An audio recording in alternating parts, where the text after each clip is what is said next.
라이브 썰전 두 번째 주제로 넘어가겠습니다.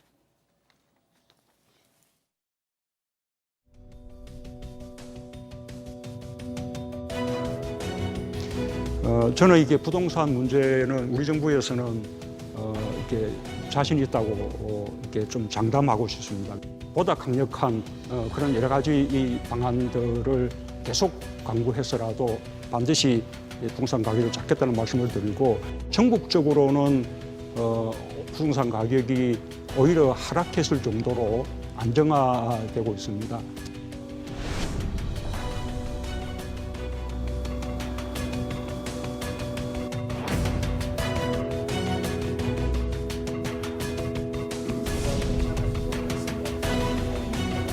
서울에서 문재인 정부 집권 기간 동안 실제 거래된 가격의 40%가 올랐다고. 청와대에 있는 사람들 아파트 값을 평균하니까 딱 40%가 올랐습니다.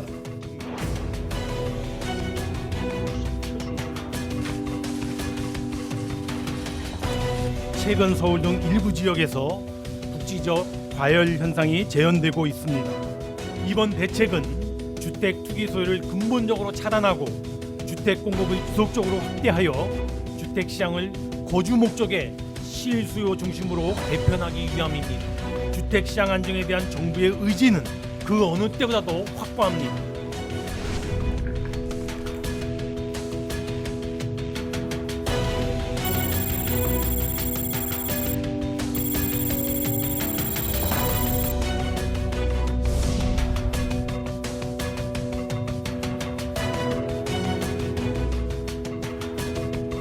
어저께 전격적으로 발표된 정부의 부동산 정책이었습니다. 근데 이제 1년 3개월 만에 이제 초고강도 대책을 내놓은 데 이어서 또 눈길을 끄는 것이요. 청와대가 비서관급 이상 공직자들에게 1가구 1주택 권고를 했습니다. 이 윤도한 국민소통수석이 어제 서면 브리핑에서였죠. 이 노영민 비서실장이 이 수도권 내 2채 이상 집을 보유한 청와대 고위공직자들은 불가피한 사유가 없다면 이른 시일 안에, 이른 시일 보통 6개월로 보이는 것 같습니다. 한 채를 지어 나머지를 처분할 것을 권고했습니다. 이 주택시장 안정화를 솔선수범하라는 대의는 분명히 이해가 됩니다. 근데 여기에 대해서 또 근데 다양한 시각도 있는 것 같습니다. 솔선수범이 아니고 소잃고 오양간 고치기죠. 왜냐하면 진즉에 그동안에 사실은 그 2주택 이상 팔으라고 그 작년부터 얘기했잖아요. 그런데 비서관들이 그 이렇게 다주택 갖고 있는 사람이 있고 40% 말하자면 불로소득을 얻었다. 그런 뭐 경실련 발표가 나오니까 거기에 맞춰 허겁지겁하는데 이거 언발의 오줌누기예요. 왜냐? 간단히 말씀드리면 지금은 팔리질 않아요. 거래가 완전히 중단되게 돼 있다. 네. 그러면 강남에 있는 15억 이상짜리 아파트는요. 돈 못 빌리죠? 거래 절벽이죠? 누가 사겠어요? 그러면 부득이한 사정이 뭐 안 팔리는데 무슨 재간으로 팔아요? 국가에 헌납할 수도 없고. 그러니까 이런 보여주기식 쇼 하지 마라. 난 그 얘기하고 싶어요. 뭐 저 똑같은 지적인데 솔선수범할 거면 이전에 했었어야 되는 거 아니냐. 계속 다주택도 보고 팔으라고 했는데 그러면 청와대에 있는 이분들은 왜 안 팔았을까? 이 이야기 당연히 따라붙는 이야기라고 정당한 지적이라고 보고요. 또 한 가지는 솔선수범이라고 하는 것은 어떤 도덕의 차원에서의 이야기인데 지금 부동산 시장의 문제는 도덕 갖고 움직이는 게 아니라 이익에 따라서 움직이는 것이기 때문에 과연 솔선수범이라고 하는 게 시장에 영향을 미칠 수 있겠는가? 그건 아니라는 것이죠. 근데 이 관련해서 이 주택을 처분할 수 없는 청와대 이제 비서관들 대상으로요. 그 처분할 수 없는 불가피한 사유는 비서실장 주재 회의에서 판단할 거라고 했습니다. 이 아직까지 명확한 기준이 없는 거잖아요. 본인이 원하면 할 수 있지만 이런저런 불가피한 사유는 대단히 주관적 아닐까요? 어차피 이건 뭐 법률로 명시되고 이럴 성질의 문제는 아니기 때문에 정무적 판단의 어떤 영역에 남겨두는 게 사실은 맞다고 봐야 되겠죠. 그거. 그렇다면 이번 권고가 이 헌법상 뭐 기본권 제약한다는 부분도 제기가 되고 있는 거. 아니 이 위헌적 요소가 있는 일을 자주 하시니까 뭐 이런 정도야 뭐 정치적인 그 선언이라고 생각을 하고요. 예. 이제 저희가 지금 더 이제 걱정되는 건 뭐냐면 지금 이렇게 18번이나 지금 대책을 내놨는데 오히려 지금 부동산 일부에서 폭등 조짐까지 보이고 있다는 것이 이 역설 이거를 잘 들여다봐야 되는데 그거 뭐냐면 공급이 전제되지 않는 시장 기능을 완전히 무시한 규제일변도 대책은 실패할 수밖에 없다는 게 노무현 정부 때 이미 입증이 됐잖아요. 올해만 내년에 요거만 딱 얘기할게요. 예산에 23조 SOC 예산 책정돼 있죠.